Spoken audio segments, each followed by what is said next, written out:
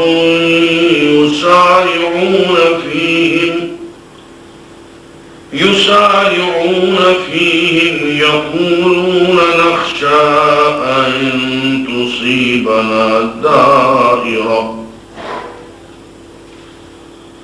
يقولون نخشى أن تصيبنا دائرة فعسى الله أن يأتي بالفتح أو أمر من عنده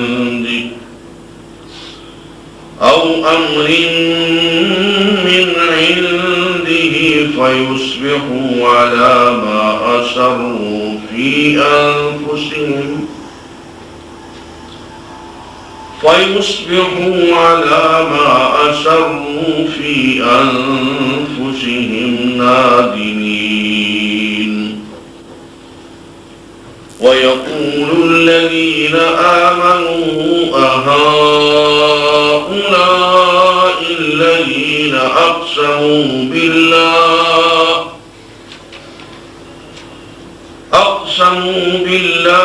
جهد أيمانهم إنهم لمعكم حبطت أعمالهم فأصبحوا خاسرين يا أيها الذين آمنوا من يرتد منكم عن دينه فسوف يأتي الله بقوم يحبهم ويحبونه أذلة على المؤمنين أعزة على الكافرين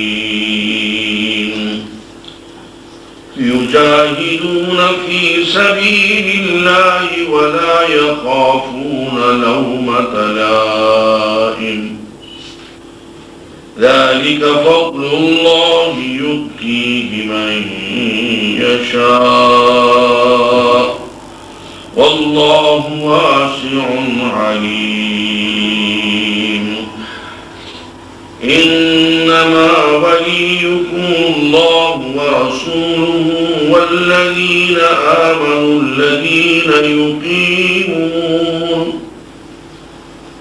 الذين يقيمون الصلاة ويؤتون الزكاة وهم راكعون ومن يتول الله ورسوله والذين آمنوا فإن حزب الله هم الغالبون يا أيها الذين آمنوا لا تتخذوا الذين اتخذوا دينكم هزوا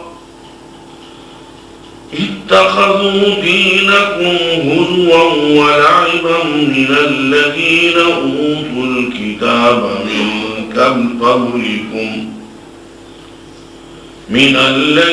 أوتوا الكتاب من قبلكم والكفار أولياء واتقوا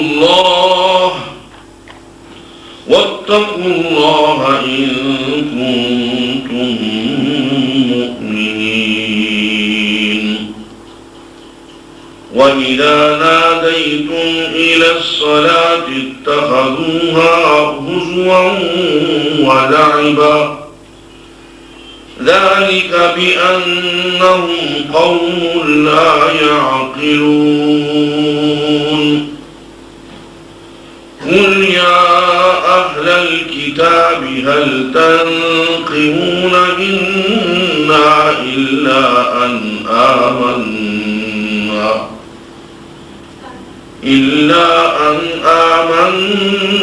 بالله وما أنزل إلينا وما أنزل من قبل وأن أكثركم فاسقون قل هل أنبئكم بشر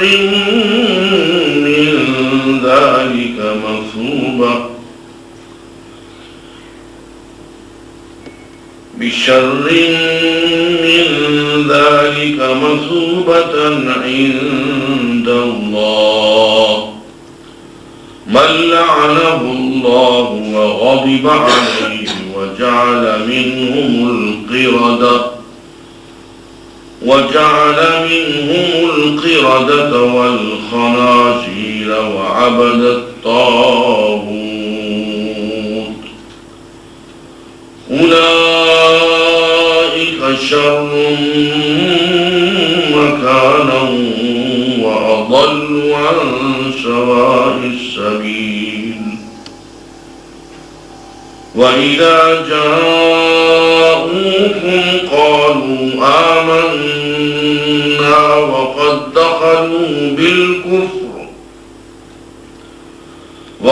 دخلوا بالكفر وهم قد خرجوا به والله أعلم بما كانوا يكتمون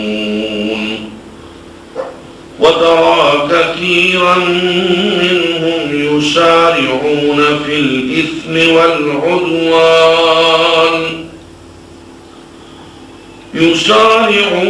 الإثم والعدوان وأكلهم السحت لبئس ما كانوا يعملون لولا ينهاهم الربانيون والأحبار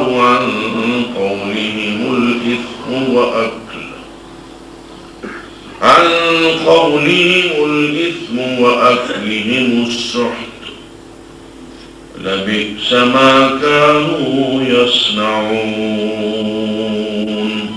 صدق اللہ علیہ۔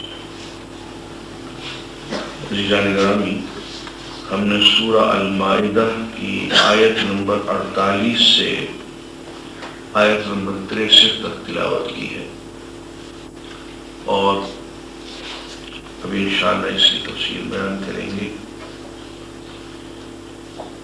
ارشاد گرامی ہے وَأَنزَلْنَا إِلَيْكَ الْكِتَابَ بِالْحَقِّ، اے نبی صلی اللہ علیہ وسلم، ہم نے آپ کی طرف یہ کتاب نازل کی ہے، قرآن مجید، حق کے ساتھ،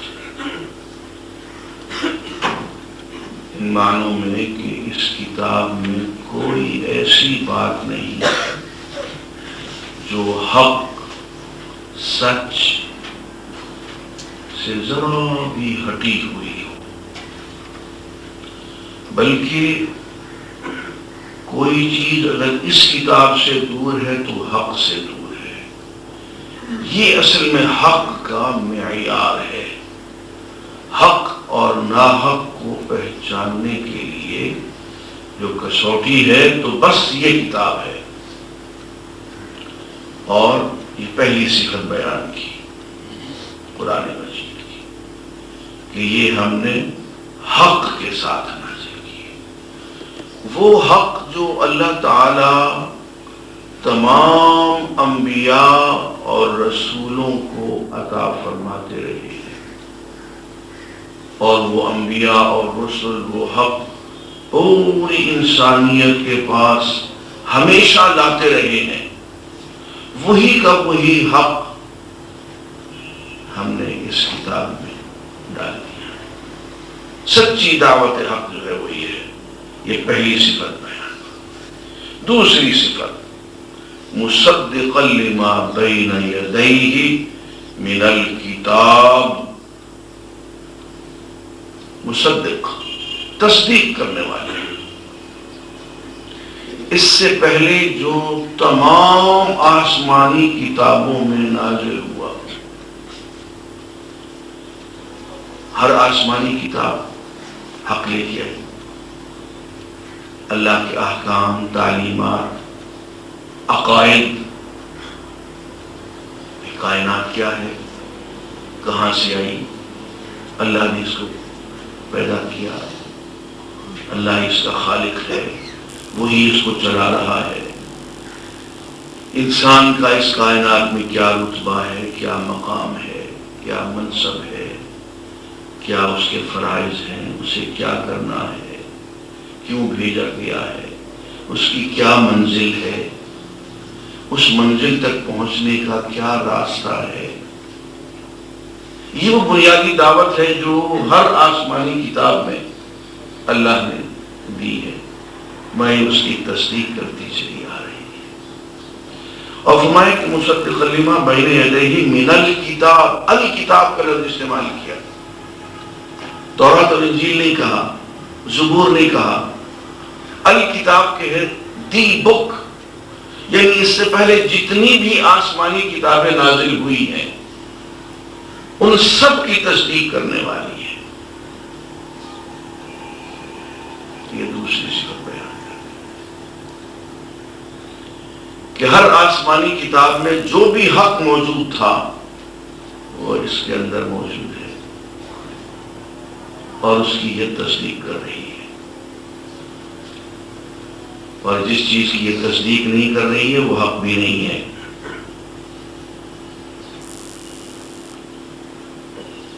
تیسری بات، وَمُحَيْمِنًا عَلَيْهِ،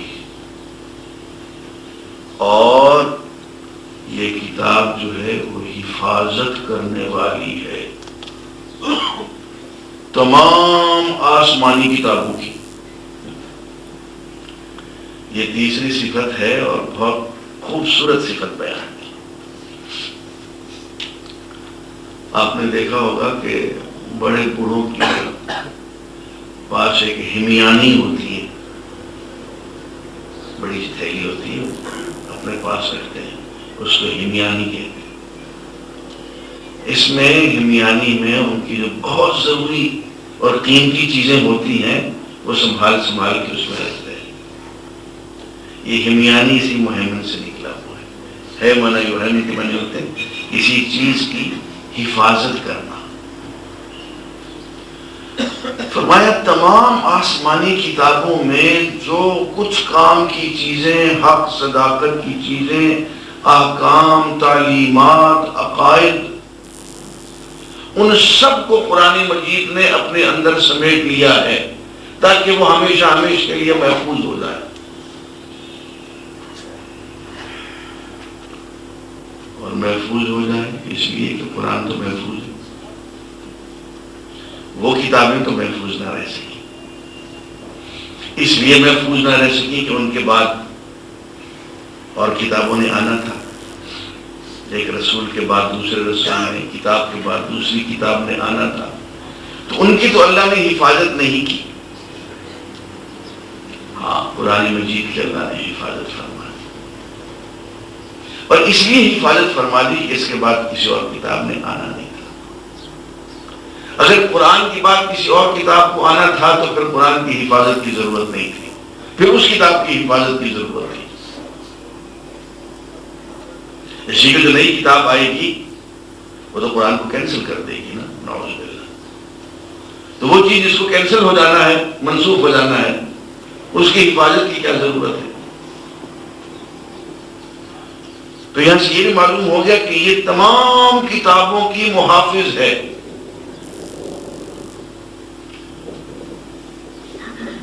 اور تمام آسمانی کتابوں میں جو اللہ کی طرف سے دعوت حق ہے، جو حقائق ہیں، عقائد صحیحہ ہیں، تعلیمات ہیں، احکام ہیں، شریعتیں ہیں، وہ ساری کی ساری سمٹ کے قرآن مجید کے اندر آ گئی اور ہمیشہ ہمیشہ کے لیے محفوظ ہو گئی۔ اب کیا ہے؟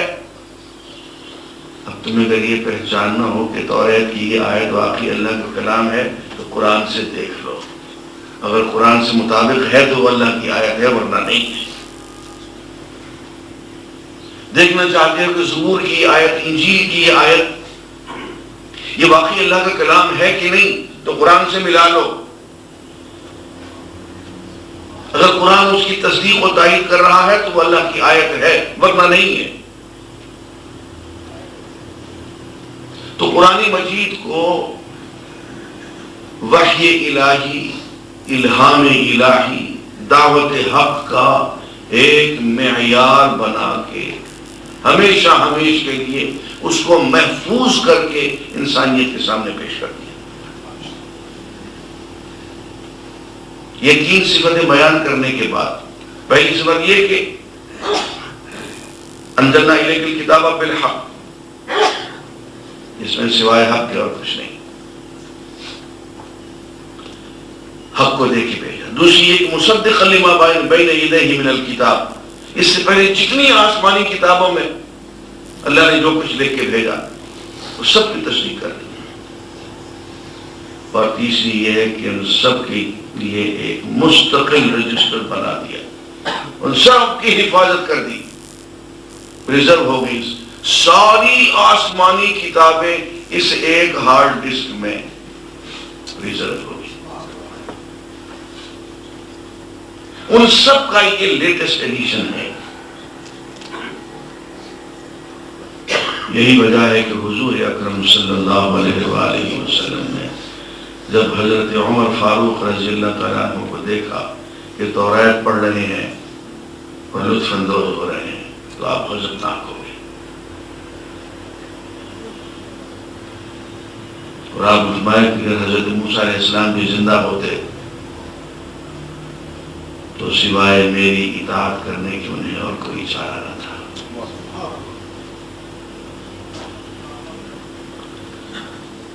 تو عزیزان گرامی، یہ تین صفات قرآن کی بیان کرنے کے بعد کہ دیکھو ہم نے تمہیں کیا دے دیا ہے، ذرا آنکھیں کھول کے اس کو پڑھو، اس کو دیکھو۔ سراپا حق، سابقہ تمام کتابوں کی مصدق اور سابقہ تمام کتابوں کو سنبھالنے والی، محافظ، مہیمن۔ یہ کہنے کے بعد مطالبہ کیا کیے؟ اللہ فَاحْكُمْ بَيْنَهُمْ بِمَا أَنزَلَ اللَّهُ۔ اب دیکھو جو بھی تم نے زندگی کے معاملات میں کہیں بھی کوئی بھی فیصلہ کرنا ہے تو پھر اس کے مطابق کرنا۔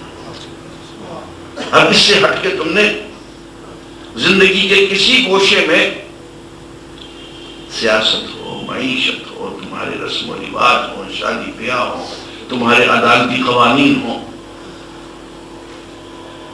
فَاحْكُمْ بَيْنَهُمْ بِمَا أَنزَلَ اللَّهُ۔ اب جو اللہ نے نازل فرما کیا ہے ساری کتابوں میں اور پھر آخر کار قرآن مجید میں، اب فیصلے ہمیشہ اس کے مطابق کرنا۔ وَلَا تَتَّبِعْ أَهْوَاءَهُمْ، اور دیکھو لوگوں کی ہوا و ہوس، ان کی خواہشات کا اتباع نہ کرنا۔ معلوم ہوا کہ یا تو قرآن کے مطابق ہم زندگی گزاریں گے، اس کے مطابق فیصلے کریں گے، یا پھر ہوا و ہوس ہوگی، درمیان والی کوئی چیز نہیں ہے۔ قرآن سے ہٹ کے جو بھی ہوگا، کسی بھی پارلیمنٹ کا فیصلہ ہوگا، کسی بھی انسان کا بنایا ہوا قانون ہوگا، کوئی رسم رواج ہوگا، وہ سب احوا، ہوا و ہوس ہوگی، میں نہیں، وہ نہیں۔ ایک جگہ یوں فرمایا کہ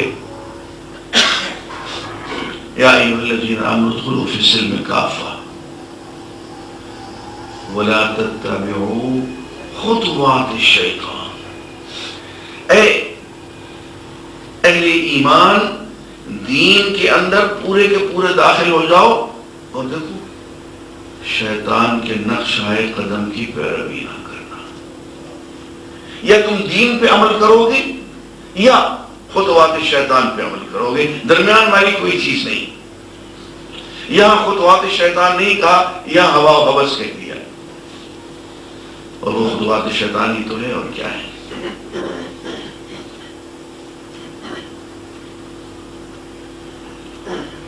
وَلَا تَتَّبِعْ أَهْوَاءَهُمْ عَمَّا جَاءَكَ مِنَ الْحَقِّ، حق کو چھوڑ کے لوگوں کی خواہشات نفسانی کی پیروی نہ کرو۔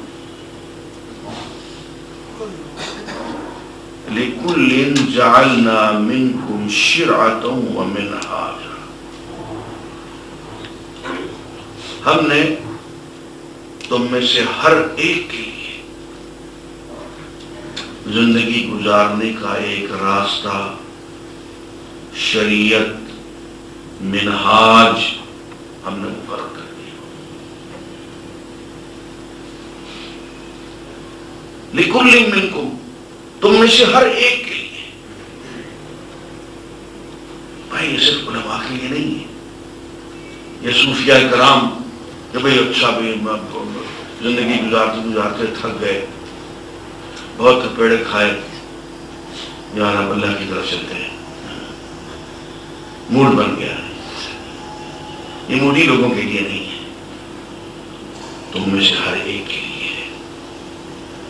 ہم نے یہ اس کو ایک شریعت اور ایک منہاج بنایا ہے، تم میں سے ہر ایک کے لیے، ہر ایک کو اس کی پیروی کرنا ہوگی۔ اور ایک مفہوم یہ بھی ہے کہ ہم نے ہر امت کے لیے الگ الگ راستے، شریعتیں اور منہاج مقرر کیے۔ حضرت موسیٰ علیہ السلام کی امت کے لیے توریت کی شریعت تھی، بنی اسرائیل کے لیے، اور امتوں کے لیے اور شریعتیں تھیں۔ اور پھر حضرت عیسیٰ تشریف لائے، انہوں نے حضرت موسیٰ کی شریعت کو اپنایا، لیکن درمیان میں کچھ تبدیلیاں بھی ہو گئیں۔ حضور اکرم صلی اللہ علیہ وسلم کی امت بنیادی طور پہ توریت کی شریعت کو اپنایا، لیکن توریت کے بہت سارے احکام کو منسوخ کر کے ایک نئی شریعت آ گئی، کامل شریعت۔ تو فرمایا ہم نے تم میں سے ہر ایک کے لیے ایک شریعت اور ایک راہ عمل مقرر کی۔ وَلَوْ شَاءَ اللَّهُ لَجَعَلَكُمْ أُمَّةً وَاحِدَةً، اللہ چاہتا تو تم سب کے لیے ایک ہی شریعت بنا دیتا، تم سارے انسانوں کو ایک امت بنا دیتا۔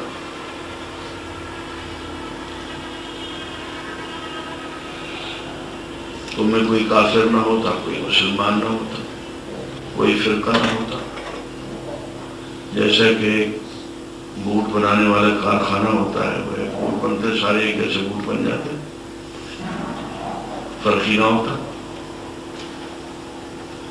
اور اگر اللہ چاہتا تو تمہیں اختیار ہی نہ دیتا انکار کا، گناہ کا، معصیت کا۔ سورج انکار کر سکتا ہے، لیکن آج تھکا ہوا ہوں، آج طلوع نہیں ہوتا۔ ہزاروں لاکھوں سال ہو گئے روز اس مدار پہ چل رہا ہوں، آج ذرا آرام کر لیتے ہیں، آج 10 منٹ بعد طلوع ہو لیتے ہیں۔ چاند، تارے، بادل، برکھا، پہاڑ، سمندر، سب اس کے نظام فطرت میں، لا آف نیچر میں یوں جکڑے ہوئے ہیں کہ کسی کو رتی برابر، ذرہ برابر اختیار نہیں ہے کہ اپنی مرضی سے زلزلہ لے آئے، اپنی مرضی سے کہیں آندھی، کہیں طوفان لے آئے،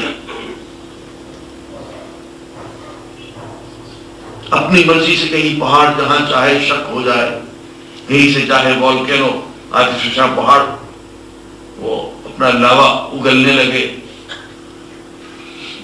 پتہ نہیں، کسی کو کچھ اختیار نہیں ہے۔ تارے اپنے اپنے راستوں پہ چلتے ہیں، چاند اپنی مدار پہ چلتے، کل فی فلک یسبحون، سب اپنے اپنے مدار پہ تیر رہے ہیں۔ کسی کو سرے منہ انحراف کرنے کا، آگے پیچھے ہونے کا کوئی اختیار نہیں۔ ہم چاہتے تو انسانوں کو بھی ایسی بنا دیتے، کسی کو انکار کا، معصیت کا، گناہ کا کوئی اختیار نہ دیتے. ہر ایک اطاعت کرنے پہ، اللہ کو ماننے پہ، راتوں کو ٹھیک وقت پہ اٹھ کے تہجد پڑھنے پہ مجبور ہوتا. ہم یہ کر سکتے تھے. اور تم سارے کے سارے ایک امت مسلمہ ہوتے، درمیان میں کوئی واجپائی نہ ہوتا.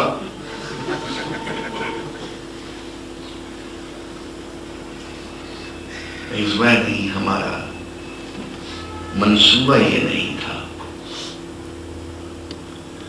انسانوں کی حد تک، جنوں کی حد تک ہمارا منصوبہ یہ ہے کہ ہم تمہیں پوری آزادی دیں،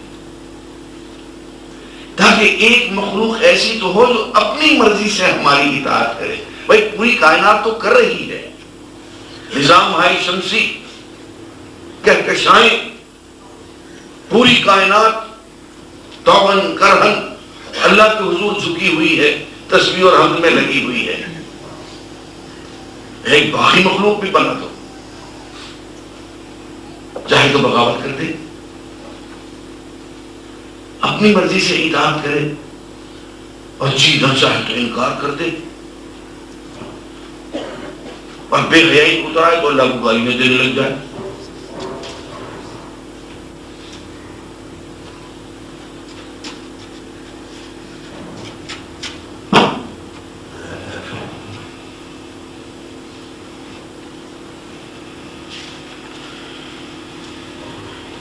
لیکن فرمایا ہم نے یہ اس لیے کیا ہے کہ ہم تمہیں آزاد، خود مختار مخلوق بنائیں،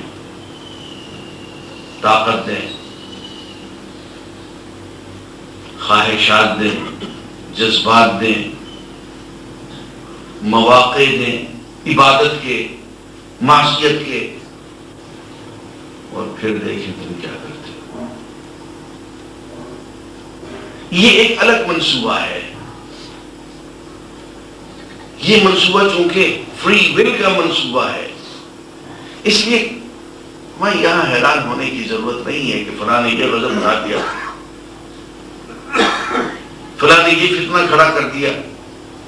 میں نہیں اجازت دی کہ تو فتنہ کھڑا کر رہا ہے. ہم نے منصوبے میں یہ رکھا ہے، پہلے دن سے رکھا ہے کہ یہ خون خرابہ کرے گا، یہ فساد کرے گا.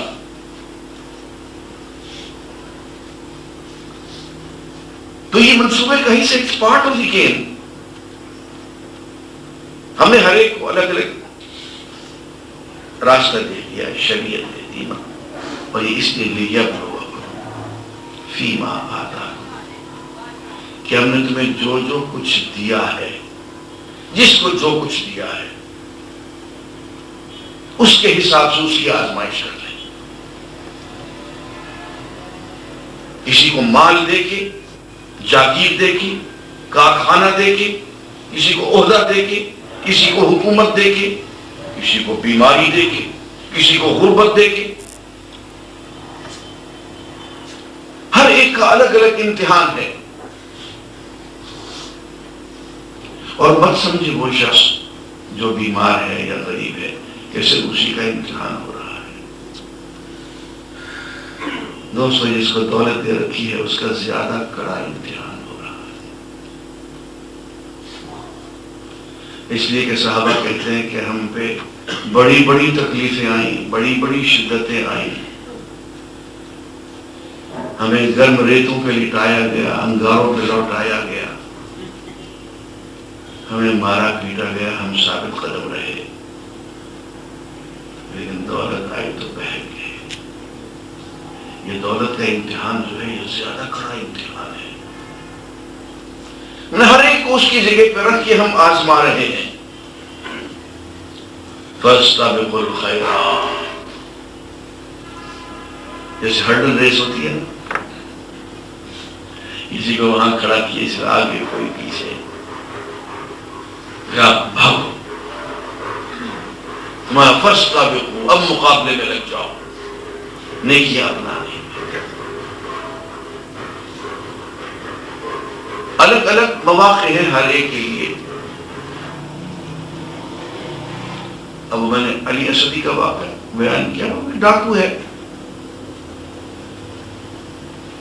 اب وہ بچپن سے ڈاکے ڈالتے چلا رہا ہے، خاندانی ڈاکو ہے. میں یہ آیت سن لی، یا ایھا الذین آمنوا، اے اہل ایمان، لا تقنطوا، یا عبادی الذین اسرفوا علی انفسہم لا تقنطوا من رحمت اللہ، اے میرے وہ بندو جنہوں نے اپنی جانوں پہ ظلم کر رکھا ہے، گناہوں میں ڈوبے ہوئے ہیں، دیکھو اللہ کی رحمت سے مایوس مت ہو جانا. ان اللہ یغفر الذنوب جميعا، اللہ تو سارے کے سارے گناہ اکٹھے ہی معاف کر دیتا ہے. جہاں ڈاکہ ڈالنے گیا وہاں یہ تلاوت ہو رہی تھی، اس کہتے یار یہ آیت پھر پڑھنا، اس نے پھر پڑھی تو تلوار کو میان میں ڈال دی. اگر وہ بخش دیتا ہے تو پھر ہم بھی سمجھ جاتے ہیں. فضیل بن عیاض کیا تھے؟ فضیل بن عیاض جو سلسلہ نقشبندیہ کے بہت بڑے شیخ ہیں، اور ان کے ہاتھوں ہزاروں لاکھوں انسانوں کو ہدایت ملی. خاندانی ڈاکو تھے. اب جو ڈاکہ ڈالنے گئے تو وہاں آیت پڑھی جا رہی تھی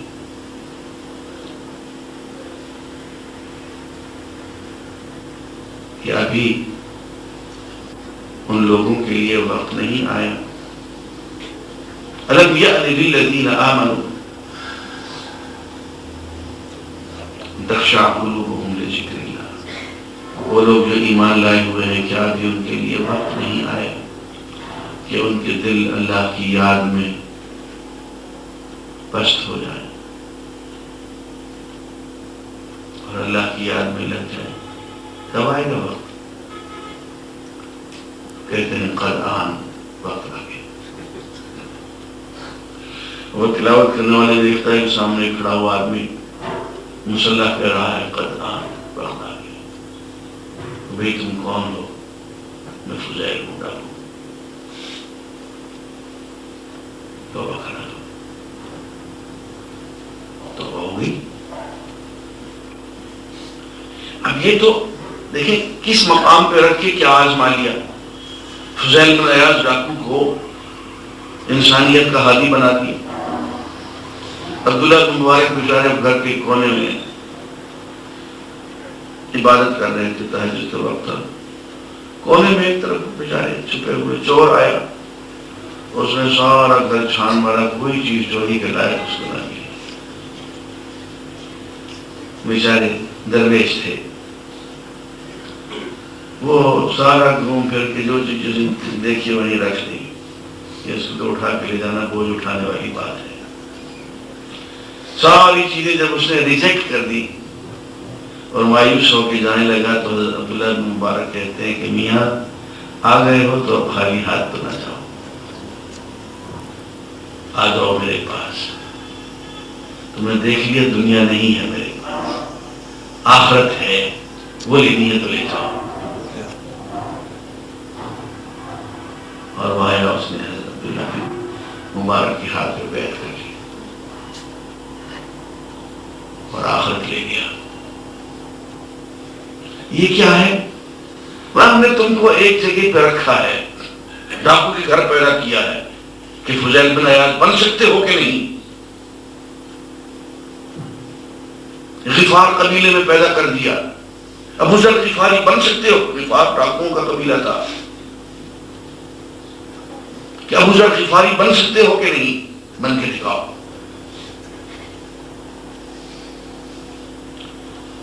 تو ہر ایک کو اپنی اپنی جگہ پہ رکھ کے اللہ نے آزمایا ہے. اب اپنا زور لگاؤ. فاستبقوا الخیرات،